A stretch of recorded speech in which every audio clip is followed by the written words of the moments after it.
Attends, ça c'est un fruit oublié. Ça c'est un fruit oublié. Il aurait dû être récolté celui-là. Ça c'est le charlotte. Ouais. Qu'on peut manger comme ça. Ah mais bien sûr. Aller, ouais. Ah, vous pouvez y aller. Normalement il n'y a pas de risque là. Surtout le rouge. Oh la tuerie. Tiens, bouffe là. Ah je sais, croque là. C'est bon ça non hein? Attends, on dirait un bonbon, ouais. On dirait un bonbon.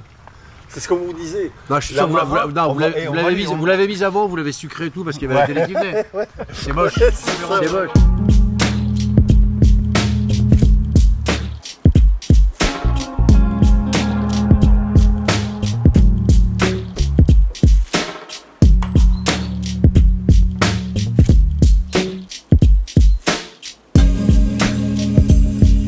La vieille photo que j'ai. Voilà. Voilà, ça c'est la maison, vous voyez. Là, donc tout ça c'est rempli. C'était Voilà. des chambres bleues. Voilà. Et maintenant, bon, vous voyez. Et donc, on a bâti une serre l'une après l'autre. Hein. Il y a un peu de fierté de voir ça. Ouais, quand même, ouais. Ouais, et puis là, j'arrive à 60 ans, j'ai fait 60 ans cette année. Et je peux vous dire, c'est passé très vite. Mais en même temps, il y a eu des galères quand même. Il y a eu des sacrées galères. Ça se construit pas comme ça, quoi. Alors, donc, à droite, on a l'héritier de tout ça. Hein, si on veut dire, ouais. Non, ça met un petit coup de pression quand même quand on voit que le grand-père et le père a... Ouais, ils ont bâti un truc magnifique, ouais. Et la Charlotte, pour moi, c'est la meilleure la fraise. C'est vrai? Ah ouais. Meilleur que la Mara? Ah ouais, franchement, ouais. Ah ouais. Franchement. Au goût, la Mara, elle est bonne à un moment. Là, actuellement, c'est des bonbons. Là, c'est sûr. Quand il fait très chaud. À l'inverse d'une gariguette. Voilà. Ça, on va. Ça, c'est quoi ça? Ça, c'est les matrices ou c'est quoi ça? On va remplir de terreau. Ok. Et on va mettre notre petit plant de fraises là. Comme dans mon jardin. Pareil. La même chose. Pareil.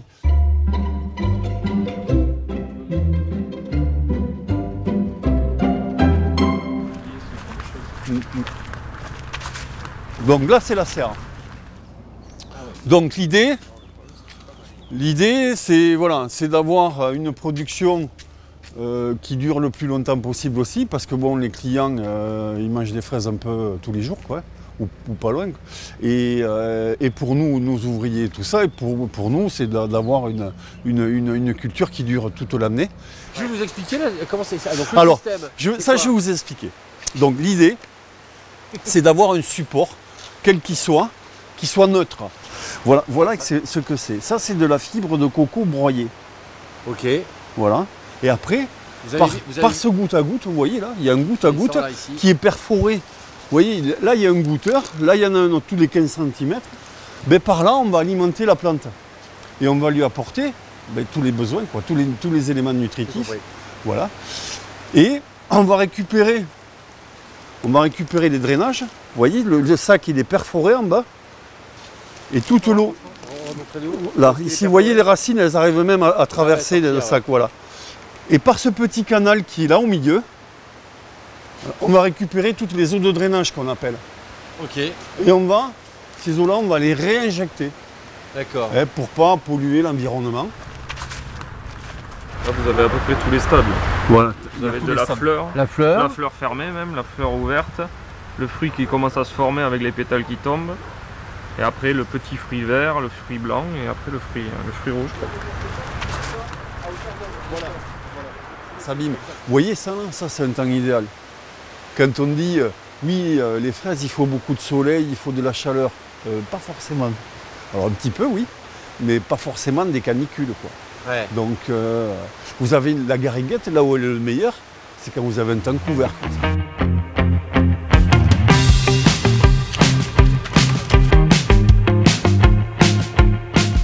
Mais tout se fait à la main. Tout se fait à la main. C'est impossible de mécaniser. Non, c'est impossible, c'est impossible. C'est tout en douceur, quoi. Vous savez, un fruit sucré, ça va attirer tout un tas d'insectes. Ouais. Ils ne sont pas fous, quoi. Ils sont comme nous. Hein. Ouais. Les bonnes choses, voilà, ils vont y sauter dessus. Et bien là, on va lâcher des bestioles pour manger les autres. Ok. Donc ici, on est tout en lutte biologique. Donc on met ce petit acarien à l'intérieur. C'est quelque chose qui mange les araignées rouges. C'est une araignée qui colonise les plantes et qui fait des toiles partout. Et vous voyez, voilà. C'est marron comme ça, là. On voit les toiles d'araignée. Et regardez la plante de suite. Elle repousse, ça y est. On l'a sauvée sans produits chimiques.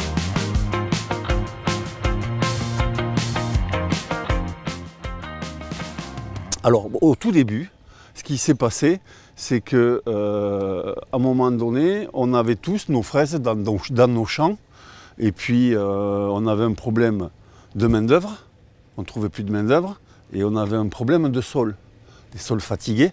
Et un jour, avec quelques producteurs du Lot-et-Garonne, là, 3 ou 4 justement, et 2 ou 3 techniciens de la COP, les techniciens nous disent, écoutez, en Hollande, il se fait des fraises en hauteur, dans des pots ou dans des sacs.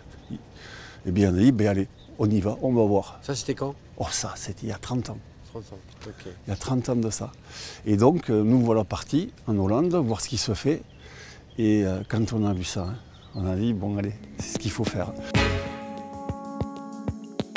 Mais oui, ah mais oui, oui, mais... Nous on dit que là c'est super bon, facile, ah, non, mais un coup de chantilly ou un peu de menthe. C'est une passion, Oui. Il faut être passionné. Ouais.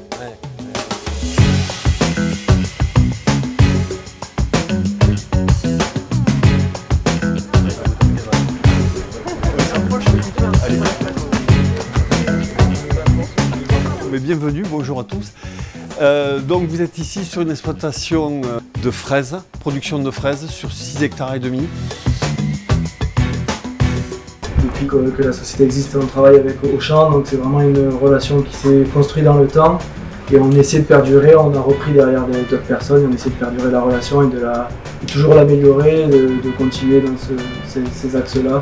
C'est pas toutes les enseignes qui ont la démarche que Auchan a.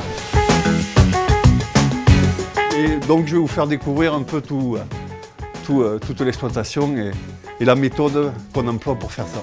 Voilà.